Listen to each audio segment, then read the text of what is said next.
And where do you think the folk songs are played? In the bars. Yes. You said Luther. I recognize him. Sermon, Bible study. I'm sure there are plenty of people that know exactly what's going on. Next time I'll take you to Germany. I'd be very curious to see. Is it simple enough? No, 100%. Okay, because so then Luther was They all written after the motive of God Save the Queen music.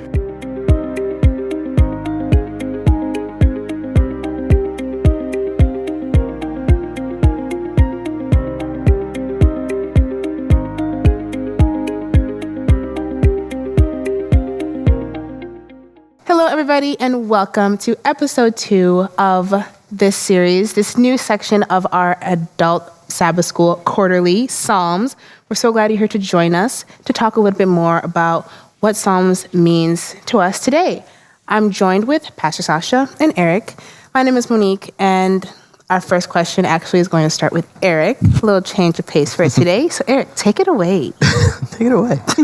So my big question is, Psalms is all music. That's they put so much effort into this whole section of the Bible. Why do Adventists not value music and put energy and thought into their music and their programs? Very good question. Historically, the history of Christianity regarding music was quite an interesting roller coaster, I would say. Church was very, very suppressive in the Middle Ages regarding, what they accept as appropriate music and what they did not accept as an appropriate music. The historians tell us that at some point, Johann Sebastian Bach was considered to be too modern and not acceptable. Can you imagine that? He's pretty heavy metal back in the day. I know. Yes. Little rock star, Yeah, that's how they viewed him, with his, passion on according to Matthew, and passions according to John. It was beyond, typical what they thought to be appropriate and to tune and stuff like this. Then Luther comes, and Luther does the revolution. First of all, they quit organ altogether. So in churches, and Luther borrows heavily from the folk songs. And where do you think the folk songs are played? In the bars. Yes. Oh, okay. I guess everything kind of has a little bit like jazz. They kind of start somewhere and they kind of branch out. So I guess not all music starts in the church. Some start in the bar. Because I guess Psalms kind of starts in the church, starts in a more spiritual manner, but that's not the story for all genres and musicians. No. So Luther was revolutionary altogether. But what you think today in what is the bar music now sounds like a very, very, very antiquated music. I tell you, I came to Germany in 2007 for the first time. I go to an Adventist church in Germany. And boy, oh boy, if you're not very happy with the way how it's done here in America, next time I'll take you to Germany. I'd be very curious to see. And, to some antiquated churches, and they sing, from this songbook. I looked at this, boy, oh boy. The lyrics looked like a typical Luther Bible translation. Very antiquated, almost written in Gothic letters. And I was listening, and the rhythmic and the verses and the sentences were so complicated, and the stanzas were so long, and the choruses were even longer. And I asked the question, what is interesting? I asked people in the church, the young people, do they really like to sing like this? I thought, well, everybody criticizes American Christian music for being oversimplistic compared to the English music of an early 20th century and 19th century, the Anglican style, which I have my personal opinion. All these 19th century hymns, they all written after the motive of God Save the Queen. Music, quite a few of them style like this. So very antiquated. Older than Elizabeth II was. So that one, but the German really, how do they do it? I wouldn't think, So they told me secretly, some of the churches, they have a new songbooks. Oh, like it's like the gossip or something? Like, why is he so underground, secret? Because it's a source of big fight in the churches. And I say, what's the problem? So I look at the new songbooks. Guess what I discovered? They're modeled in German after the American, Christian music style, like Michael Cart style, something like this. And some German and Austrian churches could not have it. It's too modern, or what was it? What was it that they didn't like? Or was it too American? No. The funny thing about the old hymnals, I was in Cologne, and I was around, Bonn, Cologne, this area. And there is a beautiful cathedral, the central, they call it the dome, because it's just magnificent, two huge spires, stuff like that. So I go in there, it was Sunday, and there is a mass. So I listen, something is familiar. It doesn't sound like a regular, which I thought traditional medieval Catholic would be. Then I listen, and I discover it's the same songs I heard on Sabbath in that old Seventh-day Adventist church. It's the same hymnals, the same very antiquated stuff. So it's a big fight over music. I see it's so unjustifiable, so unfair, and all kinds of arguments are used, not really biblical, because as we mentioned in the previous episodes, there are all kinds of different ways to praise God. Psalm 149, sing to the Lord a new song. By the way, always, it's very popular. Sing to the Lord a new song. Praise Him in the assembly of saints. Let them praise His name with dance. And let them praise with timbrel and harp. So timbrel is a type of drums, tambourine. So dances, tambourines, that's exactly, I hear this argument that the contemporary music with a beat is like an African music when they do all kinds of voodoo worship. Oh. But guess what? The music which was used, the musical instruments used in the Canaanite worship was the same instrumentation as David describes. So it's just a different. I've read the hymns, though. They're different. They're to these all kinds of Canaanite deities, and some of them have a very, very inappropriate content for the children, I would say. But it's the words that make difference. but the expression of music, it's always the same. So that's not a good, the argument of, because we had, everything good in the 19th century, that's how it's supposed to stay, because whatever came in the second half of the 20th century is definitely bad, because Beatles used the guitar, and we shouldn't use the guitar because Beatles and Rolling Stones used the guitar. Well, that's kind of not biblical. So they just decided because a certain group decided to use things in a certain way that Adventists or churches, it kind of mean churches in general, because there's plenty of churches that have really good music.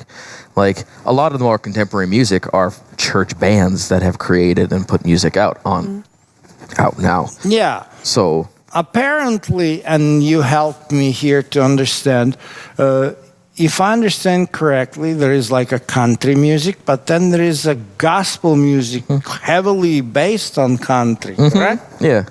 So is this considered to be a bad music just because of a country? That's what people do. People say anything like this? Well, no, but a lot of country music is, they're Christian based anyway. So like they're very Christian people. Country people are very Christian people. So there's not a hard transition. And I'm pretty sure that there are some dirty songs written in a country There style. absolutely 100%. Yep. So let's ban a Christian country which is so popular in America. What are we gonna left with? Right. True. See, that's the point. Because what happens, Luther basically takes the dirty music from the bars, throw out the dirty lyrics, but, uses different words which glorify God, and but this type of tunes and rhythms are palatable for simple Germans. So that's my big problem, because if we keep retaining only these organs, So for the common people, people that just live in the towns, or I don't know what you mean by simple. Simple, it's okay. Let me explain. So back in those days, you have music for super wealthy, and usually you have this biography of composers, and a composer usually would have a patron, because the famous composer develops when he is well supported by some kind of a duke or a count. And a count would have an orchestra.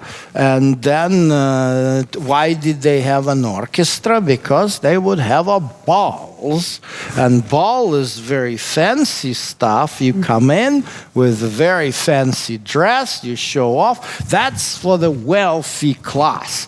But for the low class, the instrumentation is much more folk style, not a classy style, and so the rhythm and the beat is and the tune is simpler. And Luther wanted the gospel to be a salvific message for everybody, and be understood, because he was talking about God saving people, not the church saving people. And then it kept, this way. But what happens next in the church history? So Luther simplified music, made it contemporary, threw out all this dirty lyric, which folklore usually has, fill it out with simpler poetics, so regular German folks could sing it and understand it, and then that's how it went.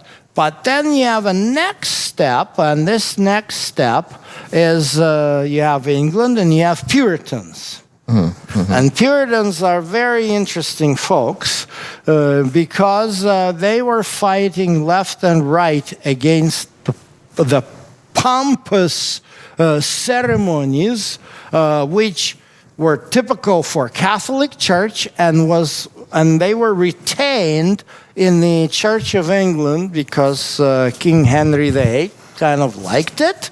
And so what Puritans did, they literally threw the baby out of the water.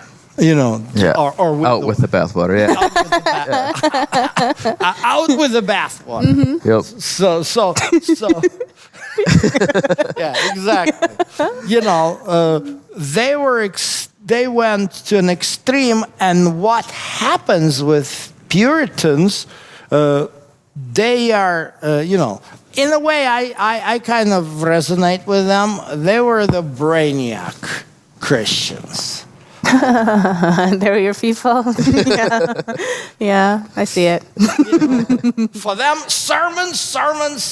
The rest doesn't matter. So then you got Methodists. They're kind of very... Should I be taking notes? Hold on, I'm getting a little confused. Okay, so is it were these ages, or were these different sects of Christianity that existed at the same time? About the same time. This is how American Christianity started. Back 18th century. Puritans, Methodists with their different. You said Luther. I recognize him. So then, so the Methodists and the Puritans exist at the same time. I'm sure there are plenty of people that know exactly what's going on. I don't. Yeah. Too much history. No, I know you're losing me. That's right. So this is your job to help me.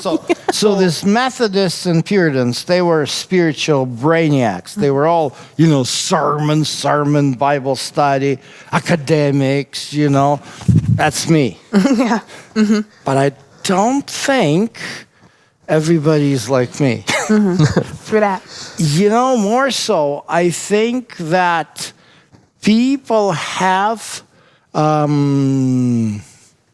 I think younger generation will be able, and you correct me if I'm wrong, but it seems like some kind of with the music and with the rhythm is going to be very much more digestible for a younger generation.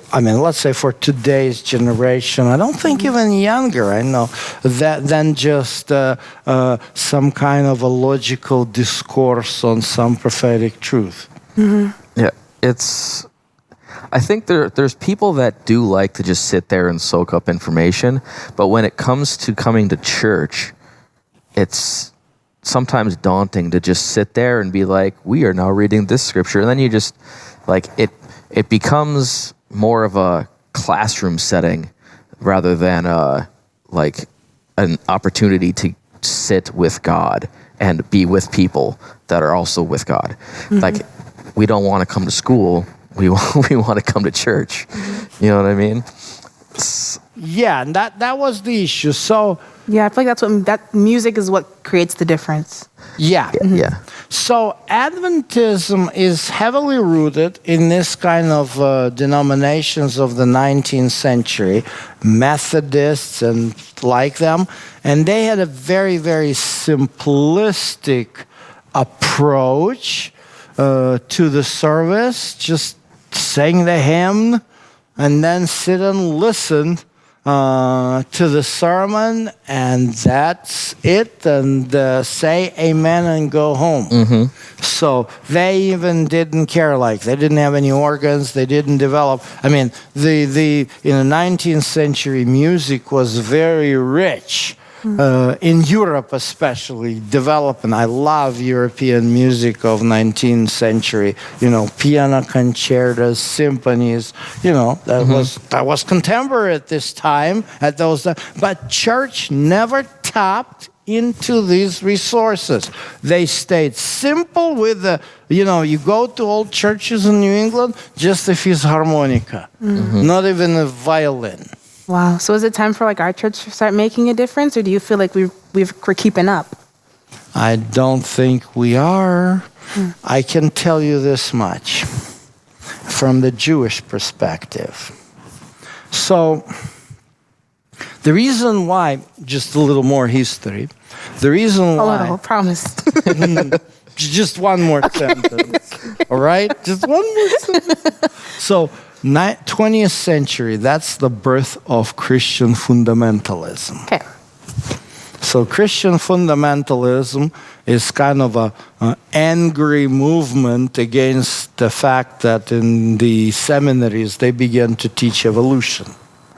But they went so far that they banned everything. They'd say, they banned women from the ministry. And it was across the board. I mean, you say, the Adventists were not the first one who did it. It was other Christians. They were so angry at this modernization. So Christianity became stagnant, and the preachers would send everybody to the hellfire and brimstone and stuff like this. So basically, that's where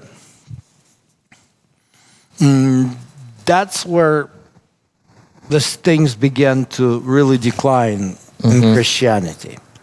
What happens after World War II? It was picked up by churches, and the modernization began. The hippie movement helped. Nice. Many churches realized if they don't change their music, they're not going to reach the generation. What happens, why I say from the Jewish perspective, at this particular time, many young Jews coming from traditional Jewish families, they were actually living the traditional Jewish lifestyle, starting a hippie lifestyle. So the Assembly of God figured that out. They developed the music, which was, definitely contemporary, definitely style, with guitars and stuff. And they gave it a little bit of a Jewish flavor, and they sang, but they praised Jesus. That's what brought many young Jewish men and women to accept Jesus as their Messiah. It was music who helped them. So, to me, it was just when I learned about this, that most of the Jews who accepted Jesus in America were, in massive numbers, were basically hippies in the 60s and 70s. Now they began to lead churches and Messianic congregation. I was like, what? And I was like, what brought them in this? And the answer was music. The style of music attracted. And I said, wow. Unfortunately, what happens very often, God in the Bible said that He wants to bless us not to be a tail, but the head. And we are lagging behind. What was understood in many Christian churches in 60s and 70s, in the Adventist church in the 70s, there was a huge opposition to this. The ministers made a stand against it, saying this is satanic and stuff like this. As a result, we're lagging behind and trying to catch up. Well, and I think there was a point, and you can correct me on the history, there was a point where Catholics realized that they were falling behind and they were losing the culture, and they started investing in artists and hiring artists to put art in the churches, statues and all these other things, so they could. And then obviously went the other way where they started destroying statues. But there was a point where Catholics started going in there because they realized that they weren't in the culture anymore. They were on their own little sect, and they couldn't bring people in because they lost the culture. And I feel like Adventists are kind of in that same point where they hit their spot and they're like, we're good here, but now the culture's moved past them and they're refusing, especially in the music and modernization of the churches and creating a production that's worth sitting through. Well, see, this is the problem generally. So I can imagine that some of our viewers would think that we're arguing for some kind of introduction of some kind of a liberal theology and stuff like this. Right. But when we talk about music, it's very important to see that we can't have the same the beautiful message, which I strongly believe. We cannot keep repeating it in the same language it was created, almost 200 years ago. So it needs to be understood. For example, back in 1991, that was the first time I read the Great Controversy book. So, yeah, I mean, when I opened the book and I read, you read Great Controversy, did you? Yeah. So you recognized Luther, correct? Oh, yeah. Because you read Great Controversy. And it was one of the few things that I remember from history class because, I thought that was so interesting. That was really, the drama. I just imagine, somebody, I can't stand this. And, just writes up all this thing. It's like putting, a blog post. I don't know. I'm just, putting it in the 21st century language. He writes down all, his pet peeves and, makes it public for everybody to see. I just think that was the most, stunning moment of history. I think people aren't that bold anymore, on somebody else's church. How dare you? That's just so bold. I loved that. Yeah. I mean, it's great. But by the way, let me ask you this question. Did you study that in high school? Yeah. I don't think they don't spend as much time on it in my public school, but I did spend because you went year. through an Adventist. Yeah. Did you study Reformation in this? No, I had to study that on my own. Yeah. Yeah, see? Yep. That's the problem. Yeah, they don't If spend you a lot go of time. through an Adventist school, of course they're going to teach you that. But today in America, I discovered schools do not care for European history. And guess what the Great Controversy is all about? It's about European history. Yep. It's important. And I feel it should be just pointed out that there is a huge, almost social shift to convince people that European history is not important history, that we need to focus on world history. And world history is very important, but it's we have to include Europe in that world history. Everybody's history is important, but there are some that are definitely have a lot more influence and not prestige, but there's some that need to have time specifically taken on them for sure. Well, and part of that, I think, in public schools especially, is because it's Luther, because it's very religious based, they see it as this is a religion issue, not a world issue, not a culture issue, where they don't see it in the scope of what it was, which was everyone at that time was religious in some way, shape, or form. So this was a cultural thing. This was a huge thing in that area, in that time, and that made it a huge shift in how people behaved and how people studied and how people learned. Yeah. So what I give an example as the Great Controversy is a great example because 1888 first edition and even 1911 the final edition of the book was written and published at the time when the attitude to the history in American schools at that time was way totally different. Yeah. And so I can imagine that Americans back then would be much more literate to read and understand what is in it than Americans today. Today, look, what? Destruction of the temple. What is it? I'm pretty sure it's much harder to understand. So what are we going to do? Of course, we need to find ways that would deliver the same message. And the more, even though, again, I'm a brainiac, for me, I swallowed Great Controversy easy, this. But I know that some people, I gave this book to a number of people, a few years ago, people who were not not familiar with Adventists, they couldn't understand what this book is all about.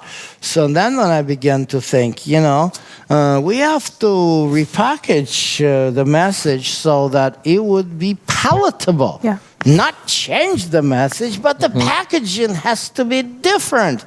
And so that's what that's what I'm supportive of, and it will take us a little time to catch up, but we definitely must invest into music, into media, because that's the way how the gospel is delivered to people, and spark the interest to go into different, deeper things. Yeah, I feel like that's even how the Bible's kind of written, because we have like the Methodist Puritan style in the beginning. Everything's pretty cut and dry, and like you can make sense of it, and everything makes sense, and like but it's very stern. I guess the Old Testament has a very stern perception, but then you kind of get into this like lyrical, musical section that is Psalms, Lamentation, Ecclesiastes, stuff like that, and then it kind of changes the whole rest of the tone of the Bible. Half of the Bible is